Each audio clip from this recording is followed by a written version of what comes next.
In the portion of this week, we read about the famous biblical character named Lot. Lot was a nephew of Abraham and was educated in Abraham's house. But if a psychologist would have to analyze Lot, he would come to the conclusion that he was a schizophrenic, had a dual personality, he was a little mixed up, he was all over the place. What do I mean? In the Torah we read that he lived in the city of Sodom. Sodom, as you know, was a terrible, immoral society, and God decided to destroy them. He sends 2 angels there to destroy the city of Sodom in a major earthquake. But before that, they go there to save Lot, to take him out of the city, because he was Abraham's nephew, and he was a little better than them, so they take him out of there.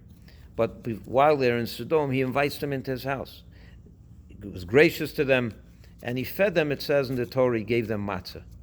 The question is, what was he giving them matzah? Why not bread, something more, a basic staple? And the answer Rashi gives is, you'd be surprised, is because it was Pesach. Now, obviously, Pesach. Lot lived 400 years before the Exodus. What kind of Pesach?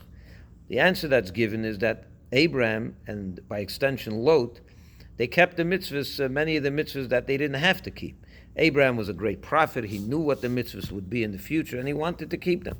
So he trained Lot to keep the mitzvahs of the Torah, even though they weren't obligated. So on Pesach, he's eating matzah and offering it to his guests.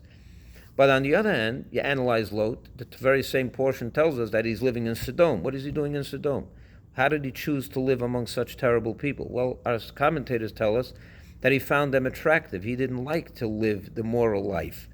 Now analyze this for a moment. On the one hand, all mankind were commanded by God to believe in God, not to murder, not to steal, not to commit immoral sexual behavior, and so on and so forth.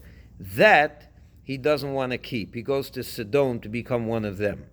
But the mitzvahs that he doesn't have to keep, the extra stringencies that Abraham took upon himself, what we would call today the family custom, there he's very religious. That he holds on to very. Abraham, it's Pesach, and Abraham taught him even though you don't have to keep Pesach back then. It's just by prophetic knowledge that he's keeping. So you have an interesting combination here. And when you think about it, many of us fit into that category. Psychologically, we're like Lot. We're lazy. Sometimes some of us are lazy to keep basic mitzvahs, basic commandments, basic obligations. A lot of times people ask me, they call me up with questions about things that are really not a mitzvah, but they heard about it, something in their family, they want to keep very tight to that. And you ask them, when was the last time you put on tefillin? When was the last time you made kiddush on Shabbos or observed a good Shabbos? That's been a while. But Shabbos, tefillin, those are the obligations. That's the actual obligation that you have to keep. That family minhag that you're asking me about is only a minhag. And I'm not saying you shouldn't keep them. Absolutely you should keep the family minhag. But sometimes we just, we live this, a little bit of a contradiction. The obligations we are lazy to keep. The family tradition and that extra religiosity, this to us is holy beyond holy.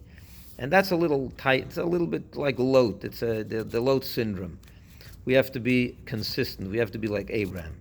Abraham kept all the mitzvahs that God commanded, and then he looked to be even more religious. Many of us like the extra religious custom, but we forego on the regular obligations. And that's a big problem. Some of us are dishonest. Some of us are not so, we cut corners.